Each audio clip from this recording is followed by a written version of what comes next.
Direct selling business क्यों जरूरी है? पैसिव इनकम हमारी जिंदगी में क्यों जरूरी है?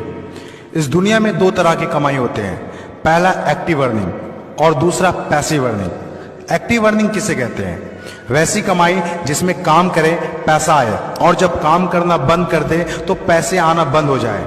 जैसे जॉब पर जा रहे हैं, पैसा आ रहा है, जॉब पर जाना बंद, पैसे आना बंद। एक दुकानदार दुकान खोल रहा है, पैसा आ रहा है, दुकान खोलना बंद, पैसे आना बंद। एक किसान खेती कर रहा है, पैसा आ रहा है, खेती करना बंद, पैसा बंद। एक मजदूर मजदूरी कर रहा है, पैसा आ रहा है, मजदूरी करना बंद, पैसा बंद। It's called active earning. और दूसरा पैसिव अर्निंग। पैसिव अर्निंग किसे कहते हैं?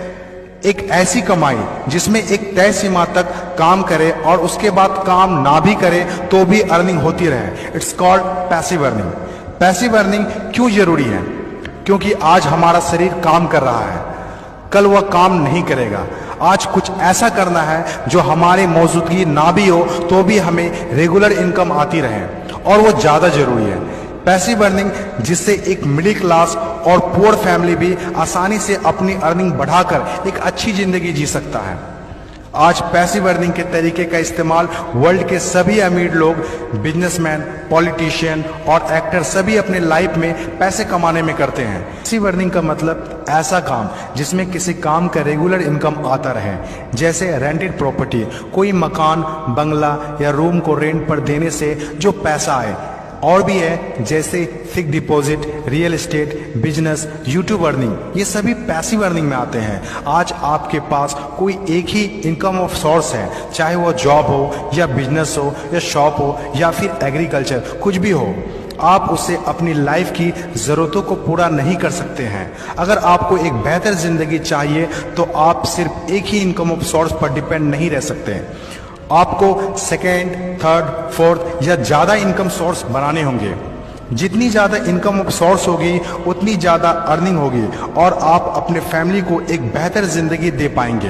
पैसिव अर्निंग करने के लिए आप ऑनलाइन और ऑफलाइन दोनों तरीके से कर सकते हैं। इसीलिए पहले आप कंफर्म करें कि आप किस तरह शुरुआत करना चाहते हैं। आपको बेसिक और सिंपल आइडियाज चाहिए, ज्यादा रिस्क भी नहीं हो और इन्वेस्टमेंट भी कम लगे।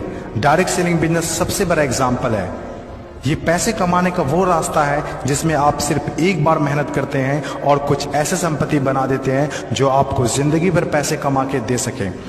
पैसिव अर्निंग को समझाने के लिए मैं आपके साथ एक स्टोरी शेयर करना चाहूंगा। यह कहानी है बर्क हेजेस की किताब द पैराबल्स ऑफ पाइपलाइन। एक छोटे से गांव में दो दोस्त रहा करते थे, ब्रूनो और पाब्लो, जो बड़े सपने देखा करते थे। एक दिन किसी न किसी तरह वो गांव के सबसे अमीर आदमी बन जाएंगे। वो दोनों काफी मेहनती थे, उन्हें तो बस एक मौके की तलाश थी और एक दिन उन्हें वो मौका मिल गया। उस गांव में एक समस्या थी। गांव वाले को पानी लाने के लिए नदी में जाना होता था और आधा दिन पानी लाने में ही गुजर जाता था। वो दोनों ने गांव वालों से बात की कि वो नदी से पानी लाकर उन्हें देंगे और उसके बदले कुछ पैसे लेंगे। गांव वालों को ये बात अच्छी लगी। अगले दिन दोनों ने एक एक बाल्टी पकड़ी और नदी की तरफ चल दिए कि हर बाल्टी के लिए 10 रुपए दिए। ब्रूनो बहुत खुश हुआ, लेकिन पाब्लो को इतनी ज्यादा खुशी नहीं थी। पाब्लो को बाल्टी ढोने की वजह से उसके पीठ में दर्द हो रहा था और हाथों में छाले पड़ गए थे। अगली सुबह फिर से उन्हें ढोने की बात सोचकर ही दहशत हो रही थी। पाब्लो ने नदी से गांव तक पानी लाने का एक अच्छा आइडिया सोचा। जब अगली सुबह दोनों अपनी अपनी बाल्टी उठाकर जाने लगे तो पाब्लो ने कहा, ब्रूनो, मेरे पास एक आइडिया है। चंद सिक्कों के बदले मैं दिन भर बाल्टी ढोने की वजह क्यों ना हम नदी से गांव तक पाइपलाइन बना दें। ब्रूनो ने कहा, पागल, हमारे पास एक बेहतरीन नौकरी है, अच्छे पैसे भी मिलते हैं जिससे हम जो चाहें खरीद सकते हैं। अपनी पाइपलाइन के आइडिया को दिमाग से निकाल दो। लेकिन पाब्लो इतनी आसानी से डिमोटिवेट होने वाला नहीं था। उसने अपने दोस्त को पाइपलाइन बनाने का आइडिया अच्छे से समझाया। हम लोग दिन के आधे समय बाल्टी ढोने का काम करेंगे और आधे समय और छुट्टियों के दिनों में पाइपलाइन का काम करेंगे। ब्रूनो ने पाब्लो की बात नहीं मानी।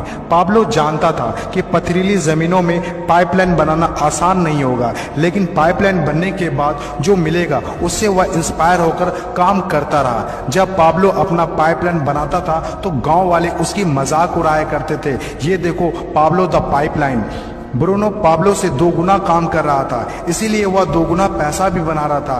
पहले कुछ महीने तो पाब्लो की मेहनत का कोई फल नहीं दिख रहा था, लेकिन पाब्लो खुद को बार बार याद दिलाता रहता कि कल के सपने आज के त्याग से ही होते हैं, और आखिर में वही हुआ जो होना था। पाइपलाइन बनकर तैयार हो गया। अब पाब्लो सोता था तो भी पैसा आता था, नहाता था तो भी पैसा आता था, खाता था तो भी पैसा आता था, वह कहीं बाहर घूमने जाता था तो भी पैसा आता था। जितना ब्रूनो ने 3 साल में कमाया था उतना पाब्लो ने 3 महीने में कमा लिया। गांव में जितना पानी बहकर जाता था, पाब्लो के जेब में उतना ही पैसा बहकर आता था। और मेरे हिसाब से direct selling business is the best opportunity.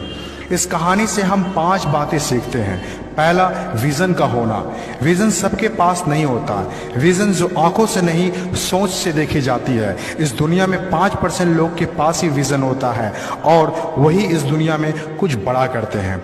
दूसरा, सबसे इंपॉर्टेंट, जब भी आप कुछ हटके करेंगे तो लोग आपका मजाक उड़ाएंगे, ठीक उस पाब्लो की तरह। तीसरा, लगातार काम करना।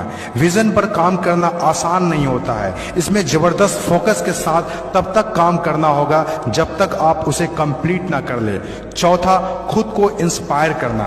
अपने आप को इंस्पायर करने के लिए वो देखना होगा जो पाइपलाइन बनने के बाद आपको मिलेगा। अपने सपनों को विजुलाइज करना होगा ताकि अपने आप को मोटिवेट और इंस्पायर कर सके। पांचवा और सबसे इंपॉर्टेंट बात, प्रॉब्लम सॉल्विंग वर्क। जिस तरह पाब्लो ने गांव की पानी की समस्या को सॉल्व किया, आज हर वो इंसान सक्सेसफुल है जिन्होंने लोगों के प्रॉब्लम को सॉल्व किया है। चाहे वो डॉक्टर हो या इंजीनियर, चाहे वो साइंटिस्ट हो या कोई मोटिवेशनल स्पीकर, आज हर वो इंसान कामयाब हुआ है जिसने भी किसी भी फील्ड में लोगों के प्रॉब्लम को सॉल्व किया है। और डायरेक्ट सेलिंग बिजनेस भी ऐसा ही है।